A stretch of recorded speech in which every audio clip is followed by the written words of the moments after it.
Inquiry जब शुरू हुई तो वहां आपने कह दिया कि जनाब हमारी गलती नहीं है, ये सब काम अदी ने करवाया। तो अब कितना पैसा चाहिए था, हद होती है पैसे की। बहरहाल जरदारी साहब को बेनजीर साहिबा की शहादत के बाद एक पकी पकाई चीज मिल गई थी जो उसने चलाई और बहुत बेदर्दी से चलाई। जरदारी साहब को कभी भी पीपल्स पार्टी से मोहब्बत नहीं थी। आज मैं आपको बता दूं, जरदारी साहब को इसलिए पीपल्स पार्टी से मोहब्बत नहीं थी कि जरदारी साहब के वालिद को, हाकिम अली जरदारी को, मरूम भुट्टो साहब ने पीपल्स पार्टी से बेइज्जत करके निकाला था। तो जरदारी साहब ने पीपल्स पार्टी से उस बदला लिया बेइज्जती का। उसने पंजाब में सौदा कर दिया पीपल्स पार्टी का। पीपल्स पार्टी उसने पंजाब में भेज दी। उसके नतीजे में क्या है, 140-41 सीटों में से 15 या 19 सीटों पे पीपल्स पार्टी के कैंडिडेट खड़े। बाकी जो बैलेट पेपर है उस पे तीर का कहीं निशान ही नहीं है, क्योंकि कैंडिडेट नहीं है। बाकी बचा था सिंध। सिंध में जरदारी साहब ने हर एक को खरीदा, छोटे बड़े आदमी को खरीदा, किसी को पुलिस के थ्रू अपने पास लाए, किसी को कोई लालच दे के लाए, लेकिन आज वो भी उनके काम नहीं आ रहे। जरदारी साहब ने प्रोग्राम बनाया था जितने इलेक्टेबल हैं सबको खरीद लूं कि फिर सिंध में इलेक्शन नहीं हो सके। हमें भी बहुत कुछ लालच दी गई, बातें की गई, लेकिन अल्लाह ताला का बड़ा करम है, हम जिस पांव पे खड़े थे खड़े रहे। मेरे अपने दोस्त, जीडीए के दोस्त मुझ पे यकीन नहीं कर रहे थे। कह रहे थे साईं तहां जो दोस्त था नंढे होंदे जो तहां उन्हें हलिया वेंदा। मैंने कहा भाई आप पागल हो गए, मैंने आपको जबान दी है, कमिटमेंट की है, मैं कहीं नहीं जा रहा। हो सकता है आप लोग चले जाओ, मैं कहीं नहीं जा रहा और मैं आपके सामने खड़ा हूं। आप यकीन करें कि अगर जरदारी साहब और हम एक प्लेटफॉर्म पे आ जाते तो सिंध में कोई इलेक्शन नहीं था, कोई इलेक्शन नहीं था। लेकिन मेरी जबान थी, मेरी कमिटमेंट थी, मैं अपनी जबान पे कायम रहा। अगर मैं अपनी जबान पे कायम नहीं रहता तो आइंदा मुझ पे कोई भरोसा नहीं करता। जरदारी साहब ने, जिस तरह मैंने कहा कि पीपल्स पार्टी से उसको कोई मोहब्बत नहीं थी क्योंकि उसने अपने वालिद का हिसाब लिया।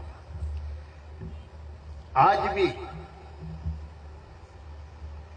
नाइद खान के हाथ में आप लोग कुरान शरीफ रखें और पूछें क्या ये जो विल थी ये बेनजीर साहिबा की थी, वो आपको बताएगी कि नहीं, ये झूठी विल थी, बेनजीर साहिबा की नहीं थी।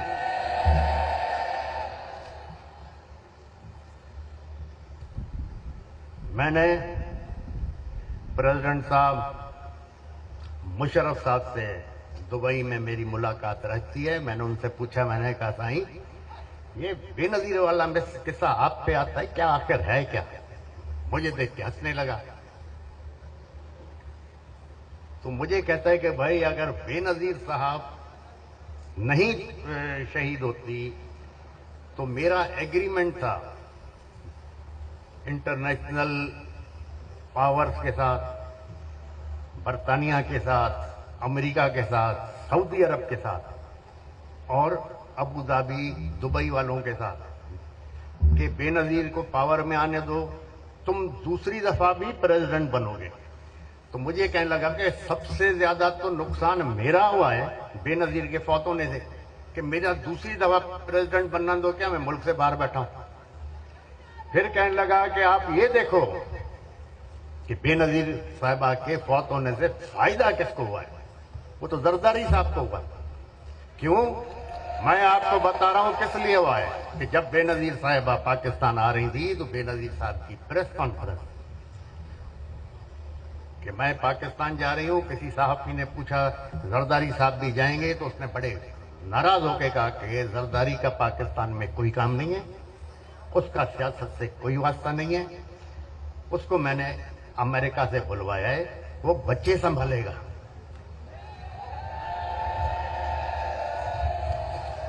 تو جو بچے سنبھالنے کے لیے آیا تھا وہ اس ملک کا پریزیڈنٹ بن گیا. اب خدا کی شان دیکھو, خدا کس کو کہاں پہنچائے. مرحوم ضیاء الحق صاحب کے دور میں ہمارے دوست زرداری صاحب کو شوق چڑھا, یہ لوکل گورنمنٹ کے الیکشن میں کھڑے ہوئے کاؤنسلر کے لیے. کاؤنسلر کے الیکشن میں ہار گئے, کاؤنسلر نہیں بن سکے. پھر مرحوم ضیاء الحق صاحب کے دور میں جو الیکشن ہوئے قومی صوبائی اسمبلی کے, اس میں پھر زرداری صاحب کھڑے ہوئے. اپنے خاندان, اپنے والد کے نام پہ کھڑے ہوئے, ضمانت ضبط کروا دی اپنی,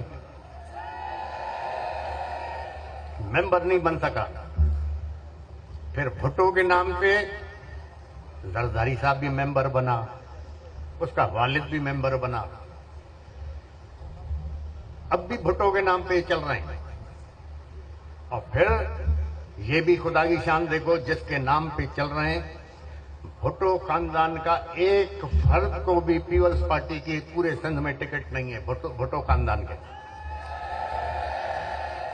اگر ٹکٹ ملی ہے پیپلز پارٹی کی تو حاکم علی زرداری کے خاندان کو ملی ہے, بھٹو خاندان کو نہیں ملی ہے.